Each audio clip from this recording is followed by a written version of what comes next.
Okay, so let's get started. Good afternoon.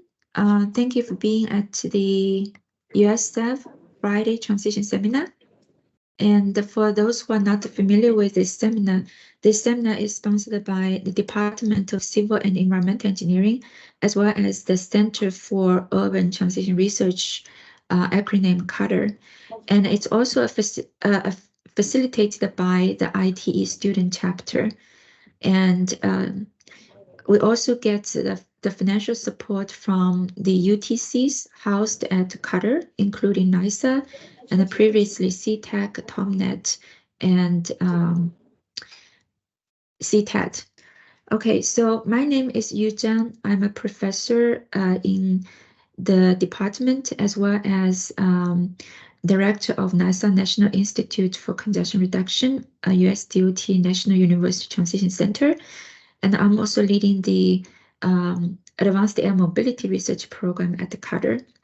So today we're very happy to have Ms. Polly Hansen with us, and she's an expert in public transit research and projects. So I will briefly introduce Ms. Hansen. So she's actually, Polly began her career at the Washington Metropolitan Area Transit Authority, and she progressed through the ranks of the Metro Transit Police Department. As the chief of the Metro Transit Police, Polly led a tri-state police department and a direct response to the terrorist attack in Madrid and London. Wow. And previously, Ms. Hansen was the chief of police for Amtrak, where she led a national police department responsible for protecting over 30 million passengers and 20,000 employees. So now, what Polly worked on is to strengthen and improve the public transportation. For doing that, she coordinates with the APTA, American Public Transit Association, stakeholders to develop transit security, risk, and emergency management standards and policies. And Ms. Hansen performs peer reviews, assists with safety audits, and serves as an advocate for transition security, as well as subject matter expert on transit security, risk, and emergency management issues and concerns. So now she serves as the vice chair of the TSA Service Transition Security Advisory Committee and represents passenger rail and mass transit on the DHS Cross-Sector Coordinating Council. So Ms. Hansen received her master's degree in applied behavioral science from Johns Hopkins and a bachelor degree in communication from Temple University. So I think Ms. Hansen's background is very different from many of other speakers that we have had so far in our seminar series. So we are very glad that Ms. Hansen will bring very different aspects, but with how that could be applied to our mass transit to us today. So thank you again for being with us, and we look forward to your presentation. Well, thank you for having me. And something else I want to tell you about myself. So I've been at APTA for 7 years, and APTA is the largest and oldest advocacy group for mass transit and passenger rail in North America. But I'm the daughter of a professional traffic engineer. My father was the first generation of traffic engineers that built the interstate highways in this country. So I spent my summer vacations going to ITE conventions with my father, and we would go on brand new interstate highway. So I have a real appreciation and affection for professional traffic engineers, and a real fond affiliation for ITE. So today is the International Day of the Woman, and I don't think are my slides moving? Are you seeing my slides move? I'm not seeing them move.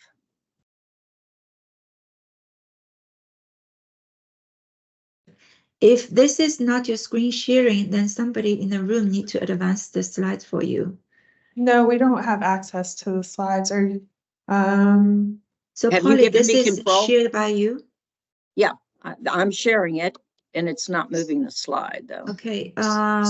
Do you want to go back to the normal view and start the slideshow again? Just to see if that would help. Come back.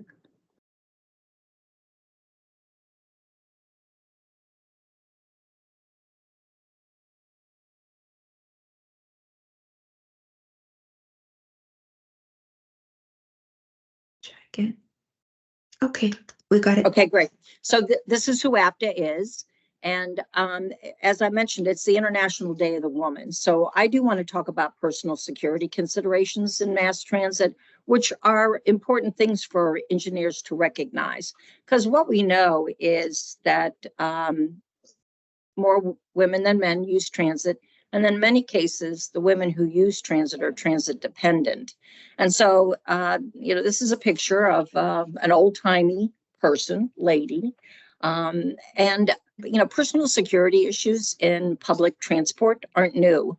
In 1909, only 5 years after the New York transit system opened, women proposed at the time that there be a car during rush hour on every train reserved exclusively for women because of the insults and discomfort that they felt traveling. And of course, these would have been working women and women who needed transport to get to really probably employment, maybe education, less so probably with doctor appointments, which is the way that transport is used today.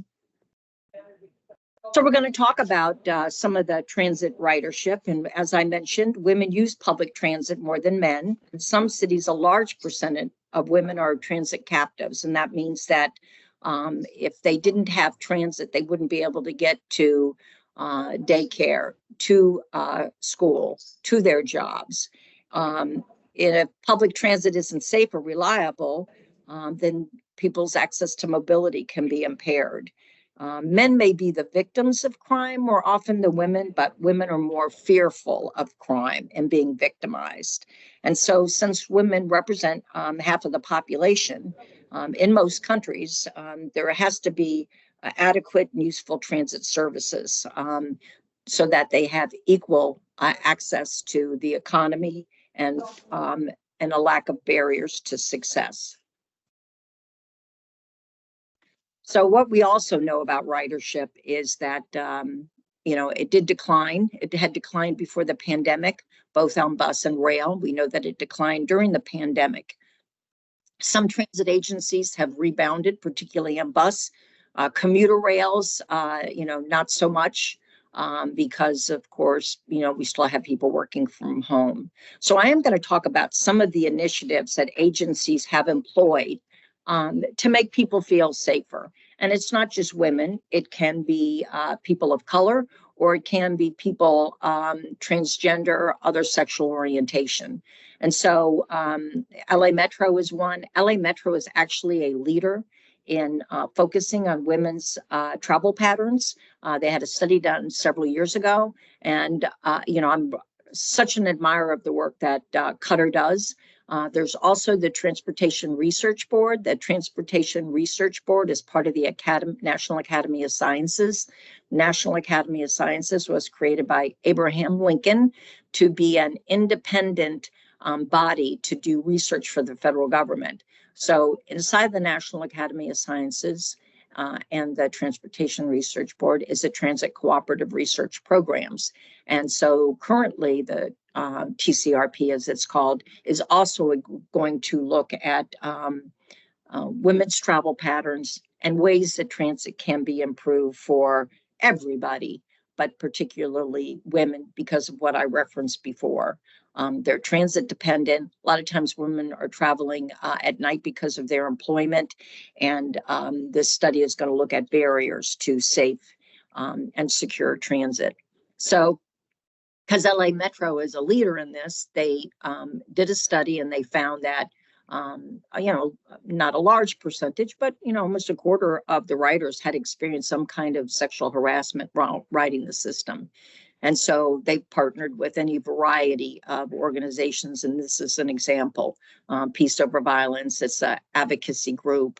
And of course, they contract out their law enforcement to both the LA sheriffs, the LAPD, and then they go to Long Beach as well.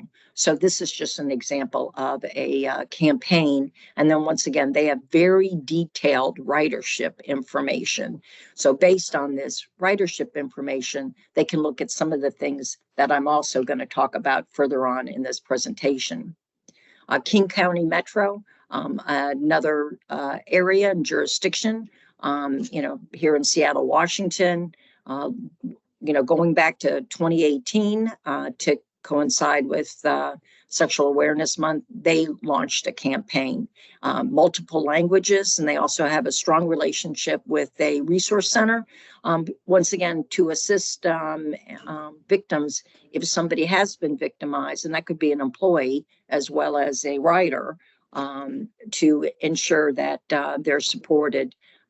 Because once again, they're not feeling comfortable to ride. That's a barrier to your education or your economic opportunities. And so this is just another example of a campaign that can be employed to get people to report, because once you have reports, then you have data. And once you have the data, maybe there's a time of day, day of week, or a particular location, and then you can mitigate with other strategies that we'll talk about. Another example in North America, Toronto has a campaign where they use an app. And they also in Toronto have places on their platforms that are designated as safe havens. So if you go down to the rail system, there'll be a designated area on the platform. There's a call box there. It's marked off, well lit. And so you could stay in that space while you were waiting for your train. The locations are usually generally in close proximity to where station personnel will be. And so that's another example of both having a campaign and then using technology as well as the environment to create a safe and secure environment. BART has done a lot and continues. It's not a one and done, continues to have campaigns.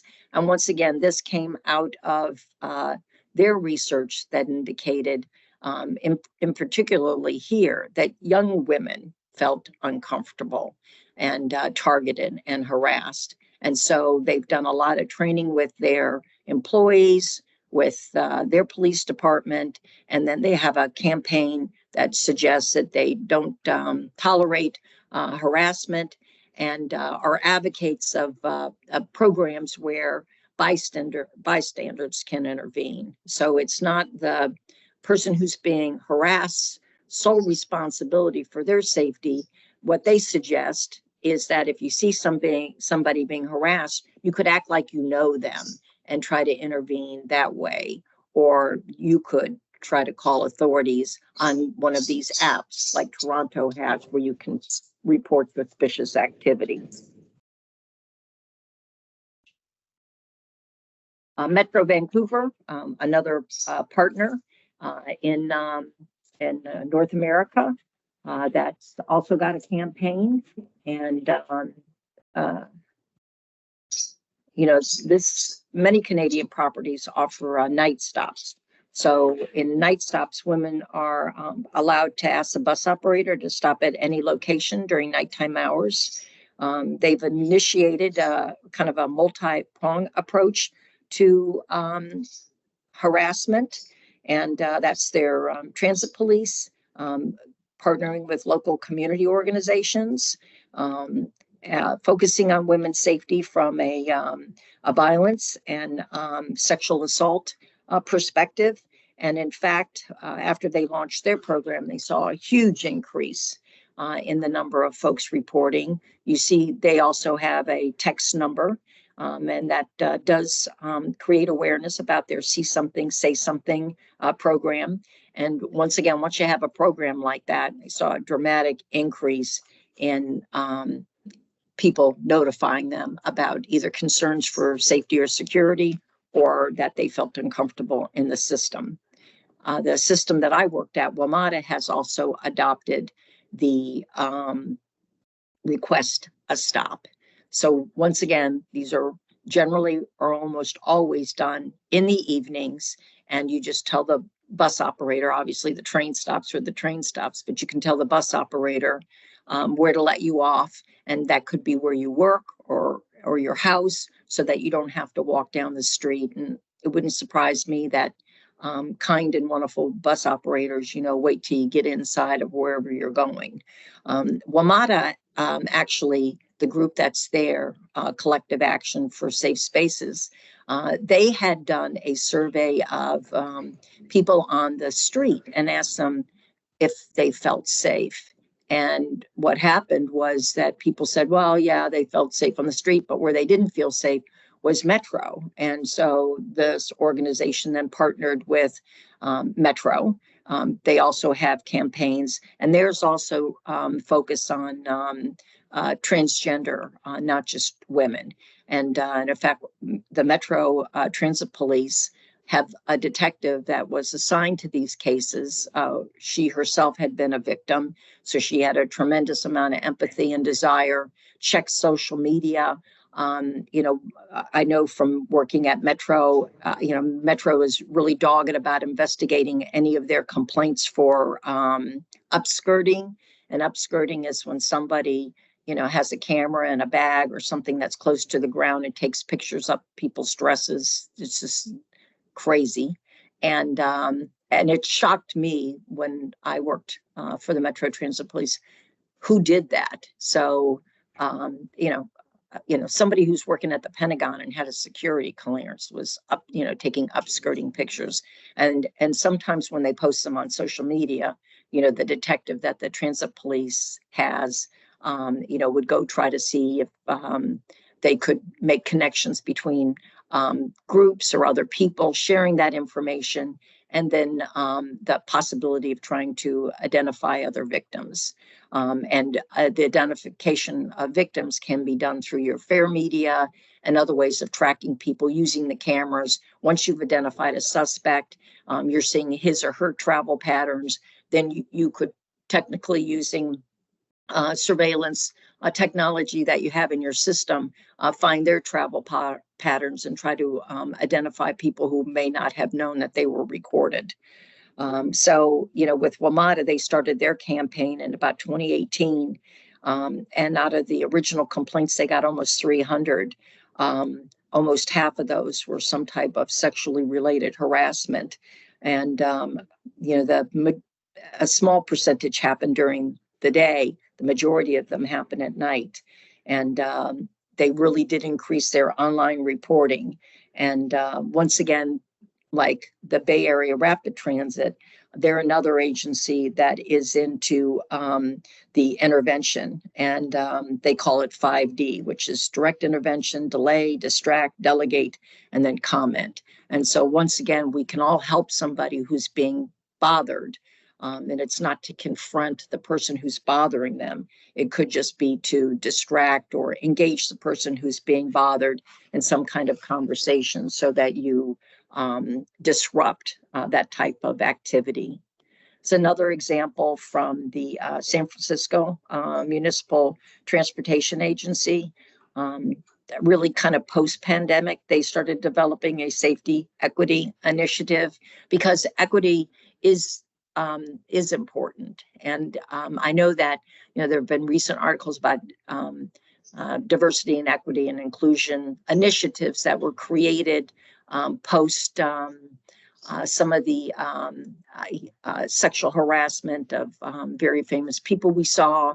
And now with budget cuts and other things, some agencies are cutting out their diversity and inclusion personnel. But I don't think that they're cutting out their core commitment to making sure that everybody has an opportunity. And in this case, it's to ride a transit system safely and security. So certainly you see here where their focus is on gender-based harassment and violence on Muni, because, when I started out saying that ridership had started to dip before the pandemic, then dipped during the pandemic, and now in many agencies is back up.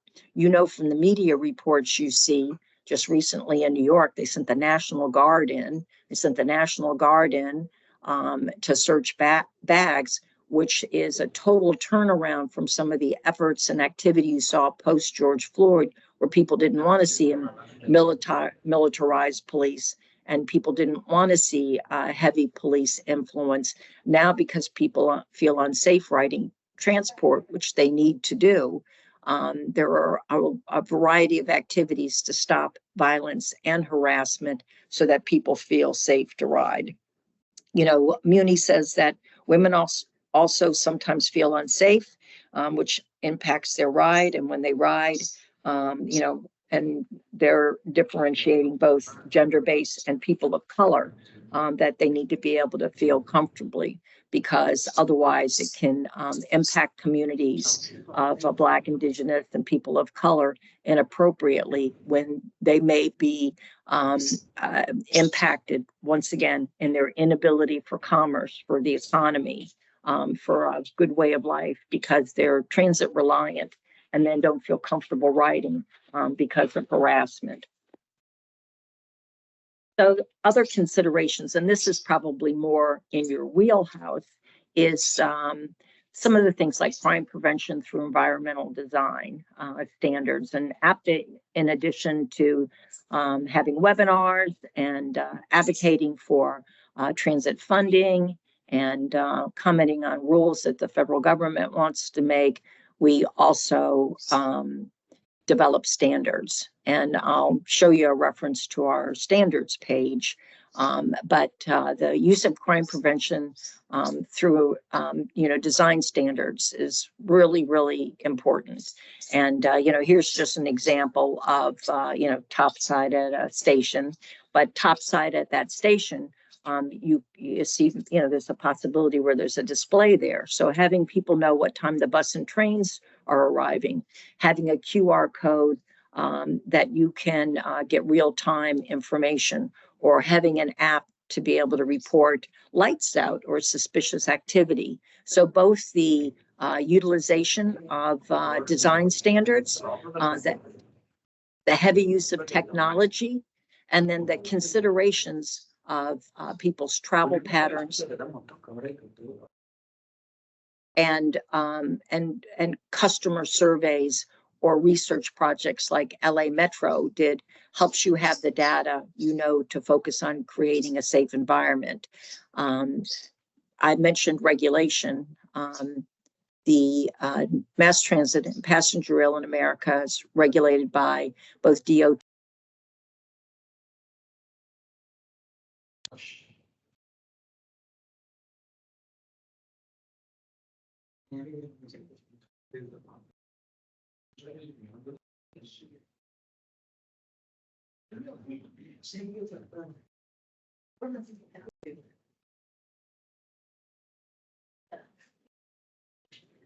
Hi, Polly. I think you're muted. We're not hearing you. Let me do something. Can you unmute yourself? I think we missed it, probably last 1.5 minutes, maybe. Okay. So I'm sorry, I don't know how that happened. I don't know. Yeah. Sorry. The magic mute. So do I need to go back to this slide, the previous slide? I think this slide will be fine. Previous one, we heard everything. Yeah. Okay. So, what I was talking about is that, in addition to APTA's advocacy for money, and then comments on regulations, we hold sessions and seminars, webinars, and conferences, and we also develop standards. And so we have standards on how you use crime prevention through environmental design. And those standards, talk about things like, lighting and fencing. And in this case, underneath the canopy here you can see signage. So sometimes what transit agencies do is they have real-time bus and train arrival times, so you'll know what time your bus is coming. And then, of course, the use of apps that provide that kind of information. Being able to text into the transit authority to tell them that there's suspicious activity or lights out or trash is all part of what is combined to create a safer system. And speaking of regulation and rules, you have the Department of Transportation that regulates mass transit and passenger rail through the Federal Transit Administration and the Federal Railroad Administration. And then on the DHS, Department of Homeland Security side, you have the Transit Security Administration. And so on the safety side, for FTA and FRA, they're looking at the utilization of a safety management system. And so what the safety management system wants is you to have data about where things happen so that you can mitigate them. So the more information you have about time of day, day of week, and the travel patterns, the feedback that you get from customer surveys and employee surveys, help you recognize where you may need to enhance security. In fact, the metro system that I worked at, WMATA in Washington, D.C., based on a recommendation after does peer reviews, we had made a recommendation that they make it far easier for employees to report maintenance issues. So they have a command center just strictly dedicated for maintenance. And so now employees can use an app probably to take a picture. Here's lights out, here's trash, here's a door that's broken, here's some kind of a condition that needs attention, so that goes right into maintenance and they can deploy somebody to fix that so the system is safe for everybody. So the use of technology and of course AI has been used in transit for a while for safety and security. And I think we can expect to see more use of AI, and that can only contribute to having better data and then making the system safer. And now I'm back to where my slides aren't moving. I'm not seeing this slide move now. Are you? No. Okay. Let's see what happened there. Hold on.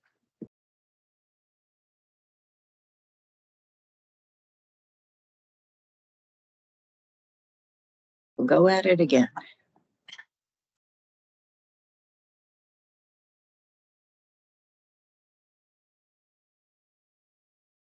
Okay. Here's all these wonderful awareness programs and initiatives. And now here we've talked about crime prevention through environmental design, which I think is more probably in the wheelhouse of the students. So CPTED, as it's called, here's the definition, and I'm sure it's big enough in the screen for anybody who's just kind of listening and doing other things. It's the design and effective use of an environment that leads to the reduction of fear and the incidence of crime. Of course, that leads to an improvement in the quality of life if we're talking about CPTED being used in your communities. In transit, we're certainly looking at CPTED as a way to make systems safer. Interestingly enough, one of the pillars of CPTED has to do with territory. And so as the shutdown occurred during the pandemic and the library and the Starbucks closed and people had to stay home, you just had essential workers out, you saw folks that might have hung out at Starbucks or in the library because they were unhoused start to use transit as a refuge to get out of the environments, and because transit is safe. And in many cases, systems weren't charging to get on buses because they didn't want people coming in through the rear or the front door of a bus. They allowed them to come in the rear. So you had a community of unhoused, maybe folks with mental health and substance abuse issues, kind of taking over a space that would have had a mixture of people utilizing the space. And so when people started to return to work, there was less of the legitimate activity, which is people going to work people going to doctor's appointments or school. And so this contributed to people's fear of using a system, because the concept of territory where you have legitimate activities. I always use an example of one of the business improvement districts in DC. It's very, very effective. They keep their parks clean. They may have a bicycle registration in the park. They may do yoga lessons in the park.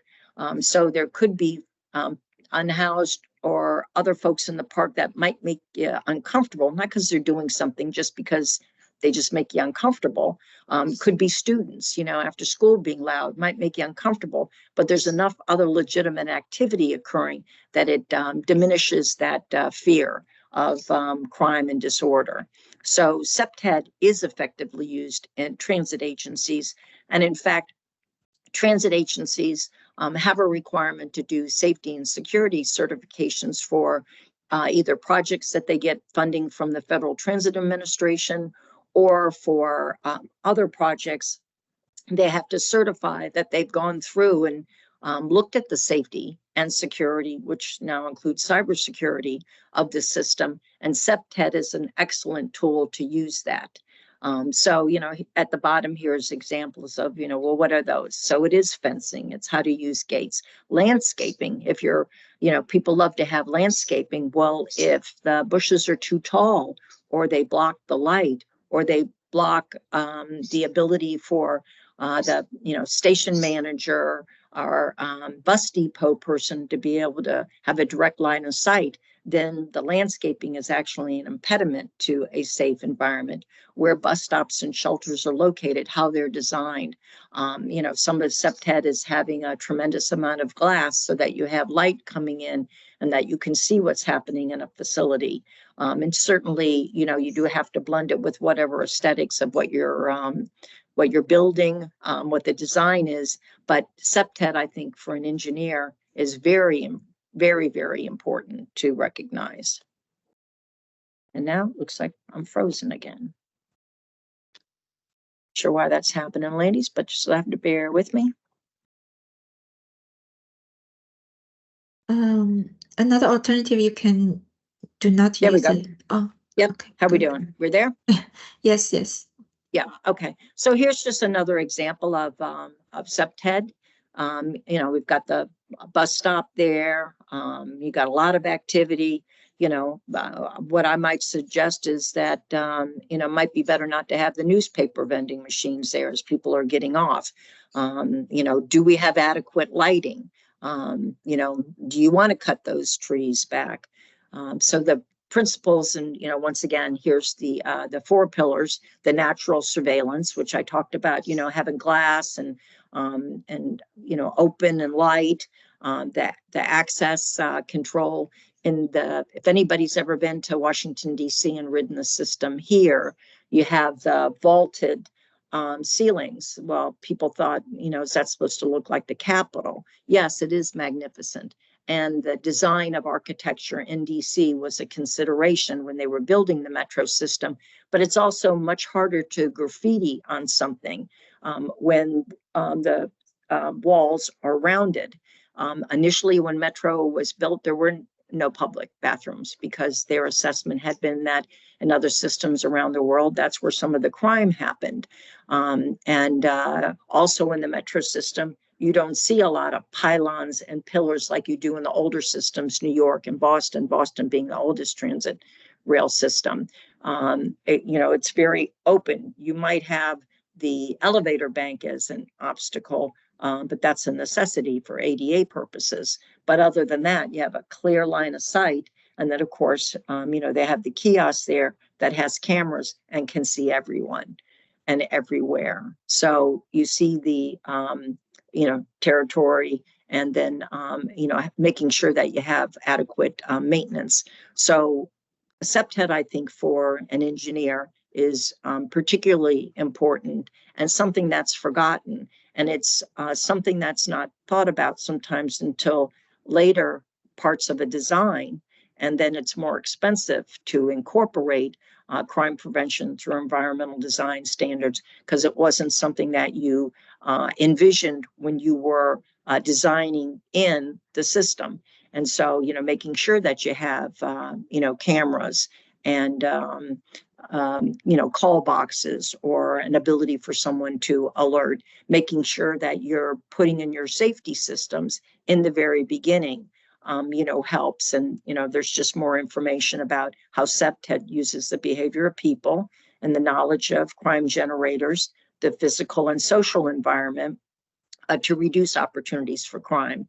And I know, I did a panel on this, and a planner from LA, they had redone a parking facility in a neighborhood that was known for increased crime. And as a result, the community was fearful. And one of the things that they did there was make sure that there was adequate lighting, make sure that there was clear line of sight in the garage, make sure that it was well marked, where were you in the garage, made sure that there were call boxes. So in the event that you needed to contact somebody, you could just push a button. And then the neighborhood asked for legitimate activities. So they actually had a bike repair shop that was located as you left the garage and went into the transit system. And I think there was a, coffee venue or something like that, so that you would have other activity going on, not just the transit, as people left the garage to go into the transit system. And so, at the end here, it does talk about, when you're planning a facility, you want to look at, how you can create, using crime prevention through environmental design, a safe and secure environment.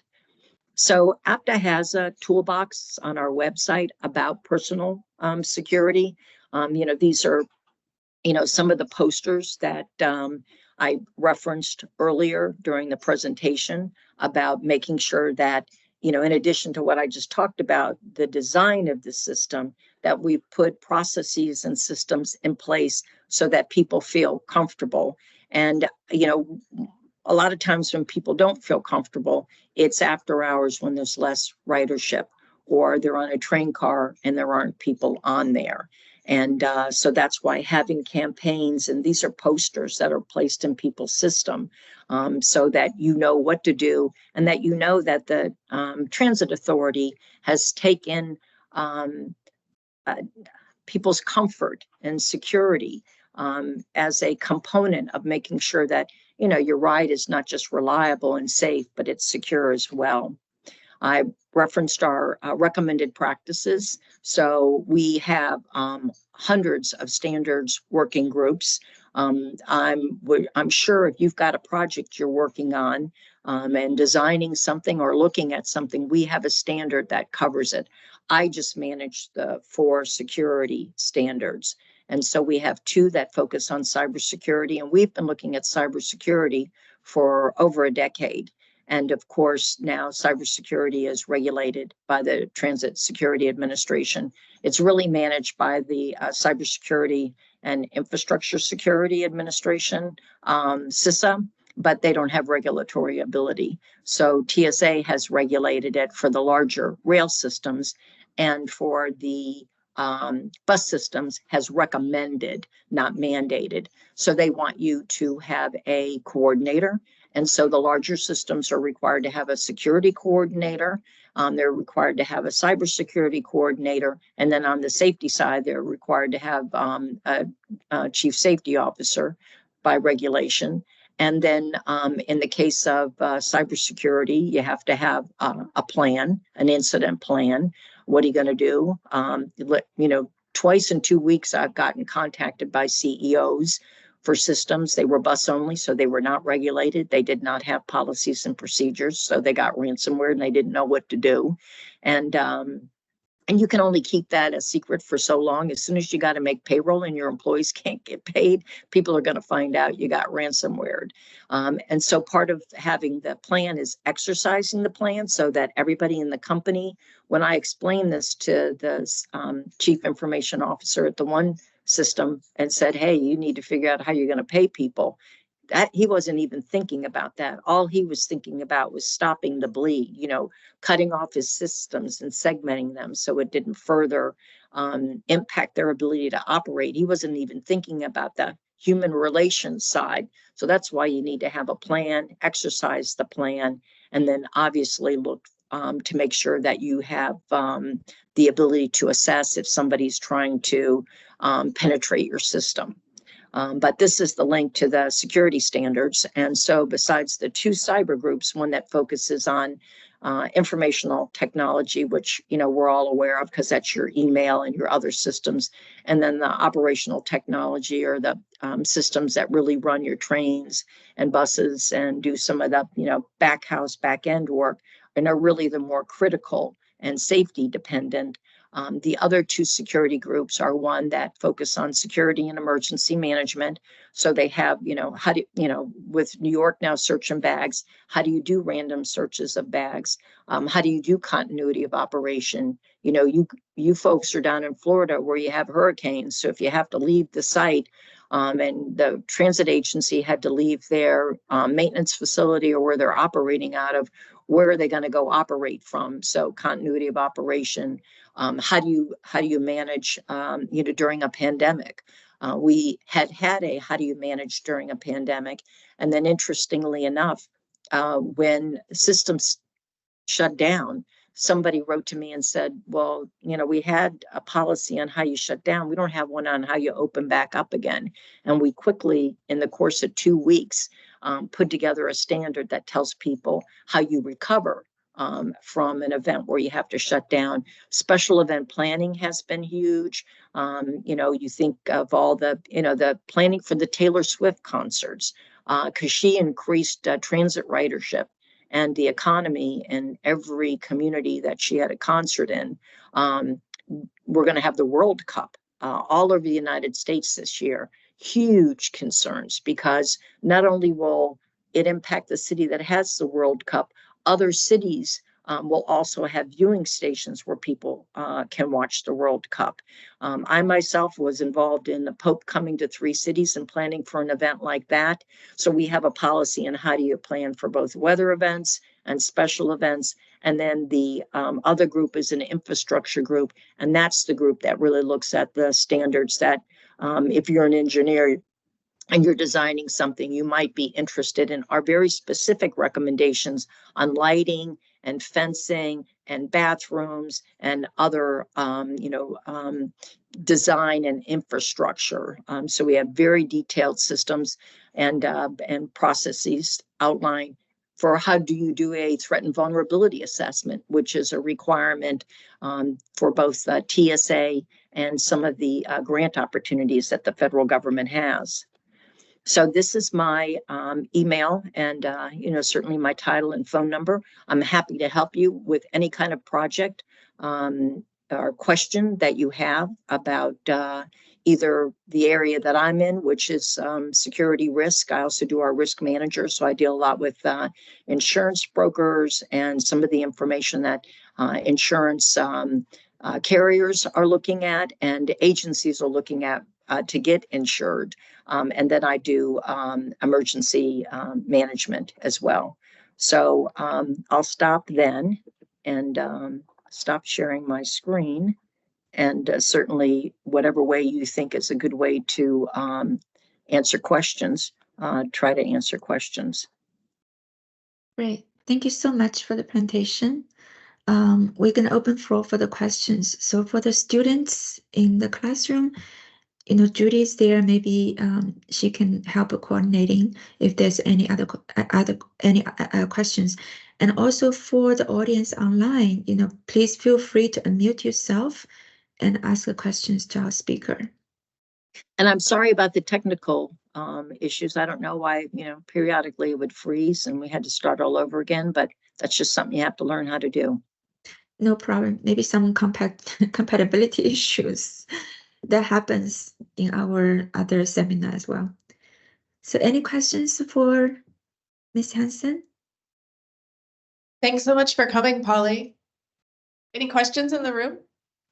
I wish I had been there because, it would be so nice to see, how many students are in the room and, it would have been a little more engaging. I think at the end of the day, what I think is important is that, the stakeholders are what's really important when you're designing whatever it is you're designing. And sometimes, I'm on a research project about fare systems. And somebody said, why is the security person on the fare system?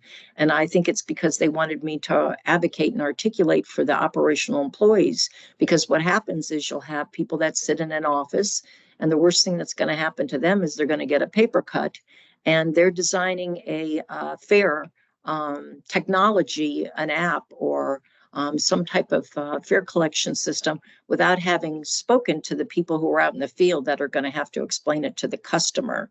And what we know is that the transit worker assaults, the majority of them and the operational employees come from fare disputes. So it was kind of an enlightening moment for people who are brilliant planners and technology folks, as they recognize that they're going to go look for better ways to allow people to purchase fare, ride their systems, and use their fare, that they really needed to engage with the stakeholders.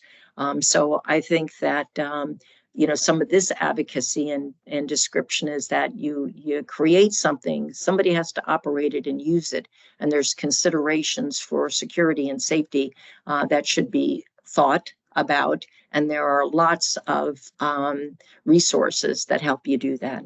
And here's Miss Lisa. Yeah, I think Lisa has a question. Lisa, you can unmute yourself. Hi, Polly. Hi, Miss Lisa. I wish I was there. I wish you were here too. Yeah, and I'm so grateful that you're on today. This is great. Thank you so much for doing that. I do have a question for you. We are seeing more and more behavioral/mental health related events within public transportation systems on their platforms and in the rail cars and in the buses, et cetera. And we're seeing more and more of these community-based initiatives, particularly working with homelessness coalitions and mental health facilities and treatment facilities, et cetera. Can you speak a little bit to some of what you are seeing in the way of these community-based initiatives, and perhaps any success stories you would like to share? Well, actually, and I will send you a link so you can share it with the students. There was a paper done by the Transit Cooperative Research Program in 2016 on best practices for the unhoused. And APTA, we asked for that to be updated, and it was, and it's a comprehensive case study of what transit agencies do. And probably one of the best examples is the transit agency in Philadelphia. So the previous general manager had a very close relationship that he'd had since college with the Catholic Charities. And they took an old abandoned subway facility that they weren't using and had previously allowed the Philadelphia police to use, and turned it into a day center for the unhoused. Folgers Coffee Company donated coffee. They had washing machines, social services were there, and people could come from the day, check email, wash their clothes, get a cup of coffee, and try to get aligned with social services.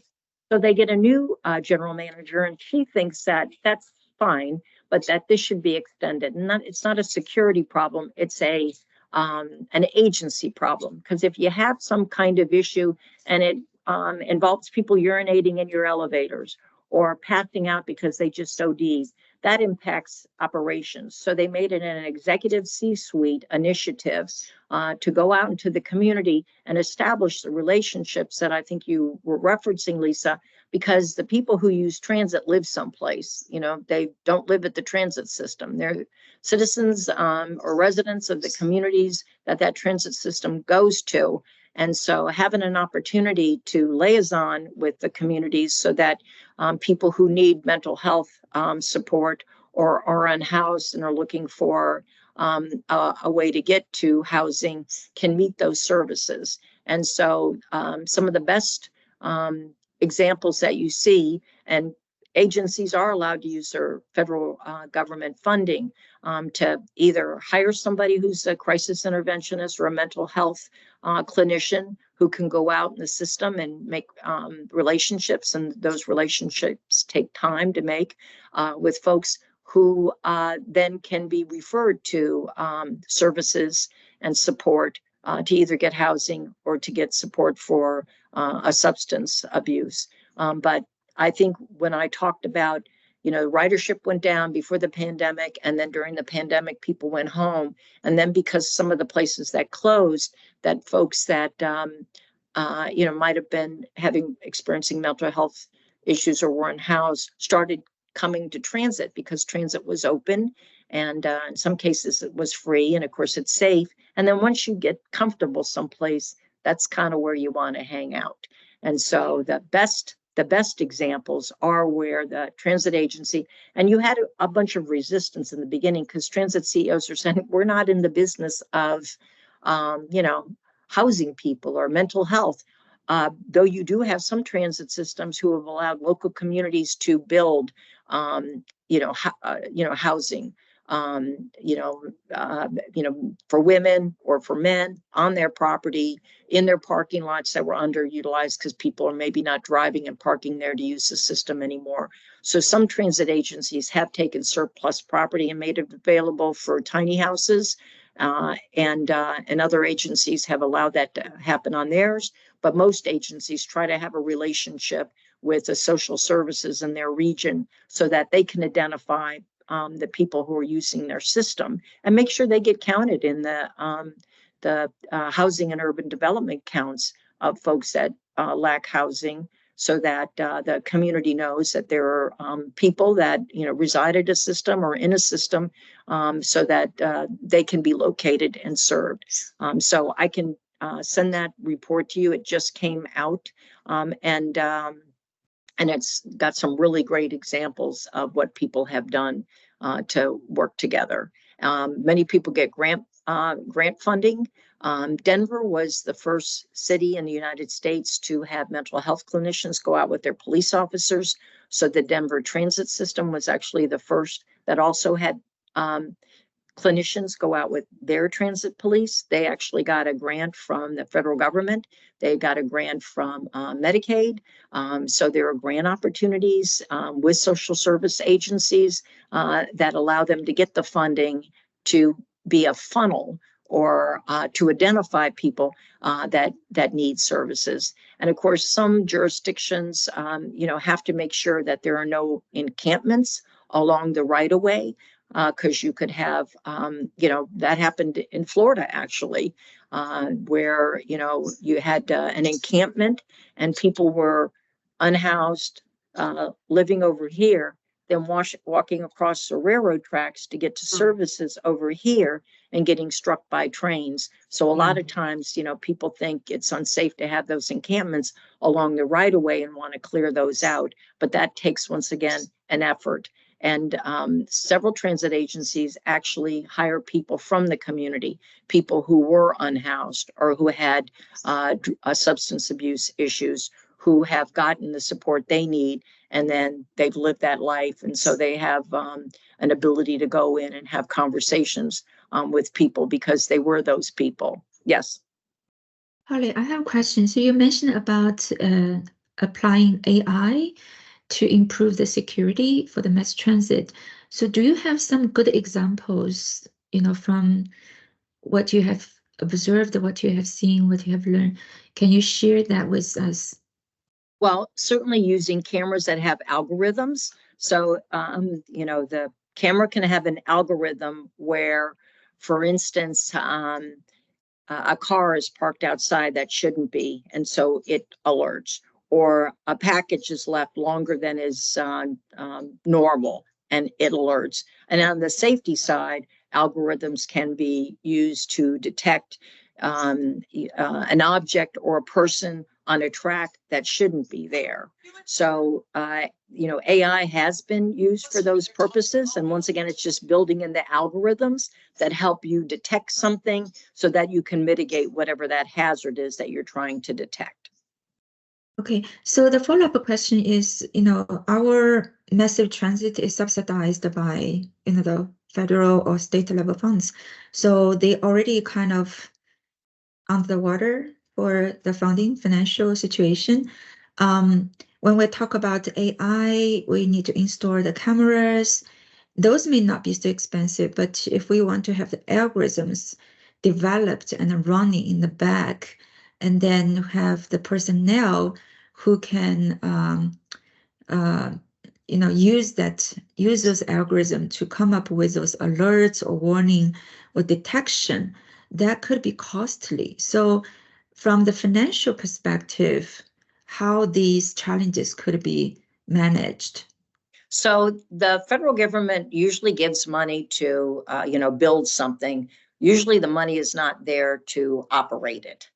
So there's money for infrastructure, and that was a big part of this administration's, act was the Bipartisan Infrastructure Act, which gave money to, build roads and repair bridges and expand transit systems. During the pandemic, there was some relief money, which is running out now. Transit systems do get funding from their fare box, and maybe their state or city supported. In the case of the system in DC, you have 3 jurisdictions, so those jurisdictions join together. There are grant opportunities to put in for the kind of cameras or safety feature I described. I think that in the case of the safety feature that alerts that somebody's on the track, there you're saving lives, and they may be your employees' lives. So I think people find that, you can't put a value, on that. There is a part of the Transportation Security Administration that researches the products and then has a product list. Because in the beginning, after 9/11, everybody was coming to you saying that, hey, I got this thing that'll work for you, and it didn't. Bomb containment trash cans that didn't work. So the federal government does have a component that works with the national labs and some learning institutions to test the equipment. So at least if you're going to buy the camera that has the alert in there. There are cameras on buses that tell the bus if it's getting too close to something, just like you have the cameras in your car. So it's some of that same kind of technology that, as things get built, will just be a part of building them. But there are grant opportunities to get the camera. And the thing with having the algorithms is then the algorithm then alerts. So you may not need as many people because you don't have to have people monitoring the cameras, and there are those kind of systems in cities. Cities have shot spotter. So that's a device that when it hears a gunshot go off, it alerts. And then some cities have their cameras where as soon as the shot spotter goes off, then the camera alerts. Could we share some counter measures to avoid bullying on school buses? It's very important. That is really important. And I think that that's certainly, the bus driver is supposed to be focused on the safe passage of all of those students. And I think that the countermeasures there are really within the schools to both report the bullying and to talk about other, cultural and social dynamics about how you treat people. I do think, though, that, if people have phones, if you're riding mass transit, even in your school system, it would seem to me that anybody that has the ability to report a tip by using their phone, kids are on their phones all the time. It would seem to me that, the schools could easily have something where somebody could text in and saying, I'm on this bus right now and this person is bullying people. And maybe then they have cameras on the buses, or they can follow up by putting somebody on the bus to see if that's a regular activity. But I think it has to start by reporting it, because when school systems or transit agencies have that data, then they can come up with intervention strategies to minimize that kind of behavior. Thank you. All right. Any other questions from the classroom and also the online audience? Yes. So I will send this. So I can send the reference book to Jody, and if anybody wants the slides, they can have those. I can send that in a PDF to you guys as well. So thank you very much for inviting me here today. I'll just repeat my email again, which is phanson, PHANSON @apta.com. I'm happy to help with anybody that's got a question or is going to work on a project and remembered something that I said and thought maybe I could help them get information. I'm happy to help. Great, thank you so much. And you mentioned about your interactions with ITE before, and I think our students could learn a lot, as well as your career path. So hopefully we have another opportunity to invite you again, and hopefully you can join us in Tampa if that's possible. Thank you. Thanks, Polly. I've Thanks, come Polly. before and I'd love to see you again. And thanks for having me. And like I said, Jody, I'll send you the link to the paper on the unhoused, and I'll send this in a PDF. So thanks, students, and thank you very much for having me today. Thank you. Thanks, Polly. Okay. So next week will be the spring break, and we will have no seminar. I wish everybody enjoy the spring break. I'll see you the week after. All right, thanks. Thank you, Judy. Bye.